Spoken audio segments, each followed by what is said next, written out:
Everyone, and welcome to Wednesday Wellness and Wisdom. Today, I actually want to talk about something that may be a little touchy for some people, and it is for me. It's called living life in remission. Some of you know that I was diagnosed with breast cancer twice, and I can talk about it. I can speak to you about what it's like to get up in the morning and have this thought in my mind or in the back of my mind, yet that is not how I live my life.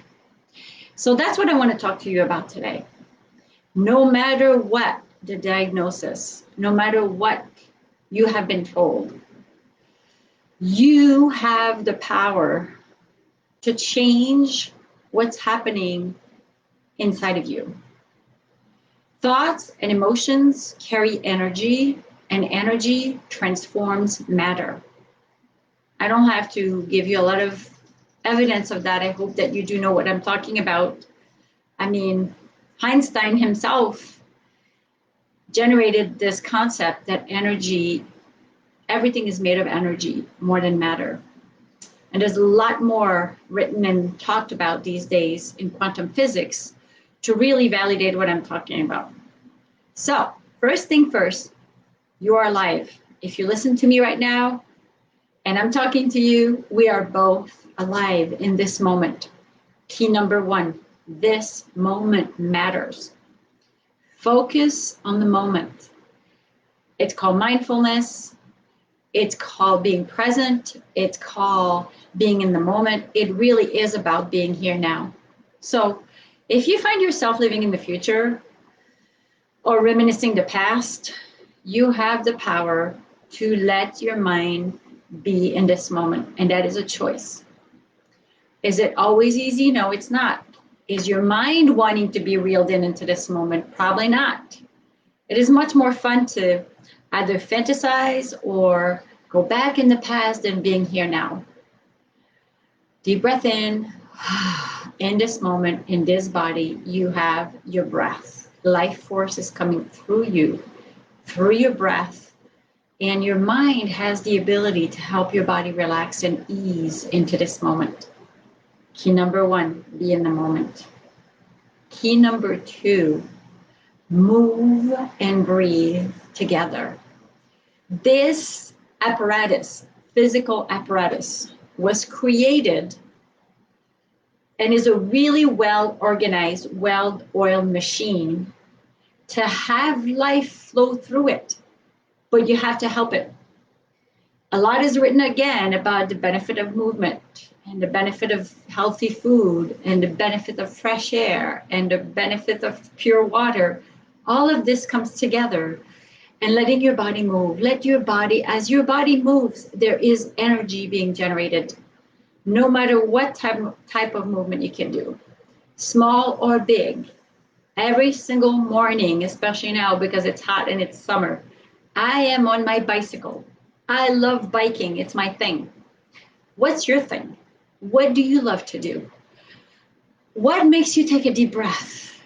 Number two that I do is going out with my dog and taking her for a walk by a beautiful place, usually a lake in the summer, in the woods in the winter. No matter what brings body and joy together is what you need to do, because this generates a series of hormones that make you feel better. Life generates life. So key number two, move and breathe. Key number three, look at what you have instead of what you don't have. Unfortunately, the mind is created to remember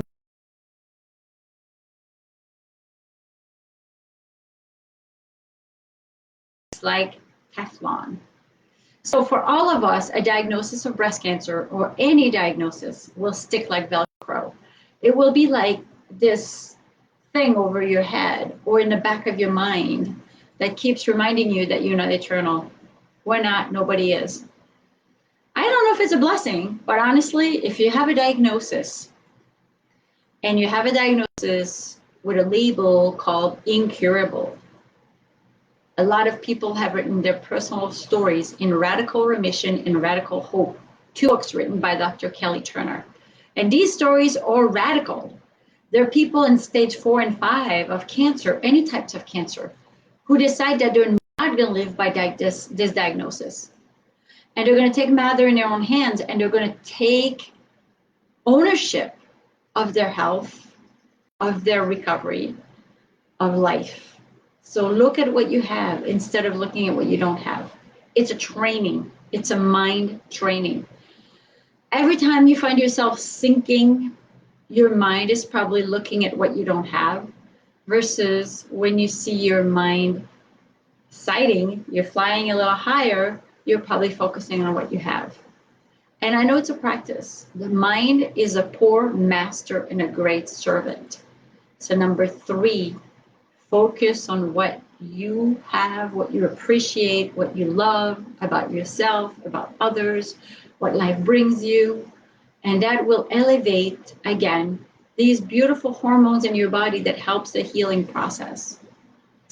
Key number 4, love yourself. No matter what, love yourself, okay? So if you find yourself, after what I said, you listen to me and you say, I'm not in the moment, and I can't move, or I don't like to move, and I don't really find my way through the negative thoughts that I have or emotions.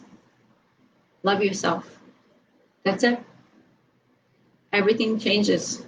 Everything changes. So inside of you, your heart and your mind and your body, there's a soul, the higher part of you that knows that you are eternal, and also knows that you have no flaws, and knows that you have done nothing wrong, and knows that you have the ability to find your way through your healing process. So when you love yourself, you foster that connection. You let your heart open. If you have had breast cancer or you're dealing with it now, it happens in the heart center, the heart chakra. And it is a block. It is a blockage. It is a lack of breath. It is a lack of softening. It is a lack of opening your heart to yourself and your suffering and the suffering of others and the joy. Both are connected. So key number 4, love yourself no matter where you are, no matter what happens in your life. Love yourself. Bring that love into your heart. Let things soften around your heart, and things will change. And number 5, live on purpose. Focus on what matters. Again, is a diagnosis of breast cancer or any cancer or any illness a gift? I don't know. I just know that for me, the first round got me into motion, into going back to school and getting a degree that I wanted to have and be able to do what I love, when I got hit with the second diagnosis. And that one really got me in, like, it got in deep, because it basically said, what am I waiting for? So what are you waiting for? Your purpose may not be a big, lofty goal of changing the world, but you have inside your heart a desire for something. The voice of your soul is calling you to share your gifts. What are your gifts? Give them. Help others. When you give someone, you give yourself. We are all interconnected. So I hope that today, if you heard this noise in the back, don't worry, it's my kitty that just ran into the fan. So I hope that for today, you remember to live in the moment. 5 keys. 5. Number 1, live in the present moment. Take deep breaths. Here now, bring your mind back in. Number 2, breathe and move. Foster the life force inside your body. Number 3, appreciate what you have. Look on what you have. Look on the glass half full instead of half empty. Number 4, no matter what happens, no matter where you are, live in the moment. And number 5, really live your purpose. Focus on what matters. So if you have any comments about what I wrote, what I said, write them in the bottom. I like to hear from people if you have anything to say. If anything I say resonates with you, I like to hear it. And if anything else you want to add to it, what is your reality? I live my reality. I don't know what yours is. This is a connection. This is a communication back and forth, a two-way street. So hopefully I will hear from you. This is Chantal, Wednesday Wellness and Wisdom. I have an event happening on July 10th. which is in 11 days, entitled Yes to Life, basically living your remission fully and navigating your journey through your healing process. So hopefully you can go to yestomylifeacademy.com. You can sign up. I will be glad to have a conversation with you. This happens on Zoom and Facebook Live simultaneously, so you can have an interaction with me, and hopefully I will see you there. Again, yestomylifeacademy.com. You can register. So I hope until then that you have a good day, and I hope that wherever you are, I'm clicking through here, you also stay cool, because it's been a few days of heat, but I know it's supposed to cool down. So may you be blessed on your healing journey. Have a great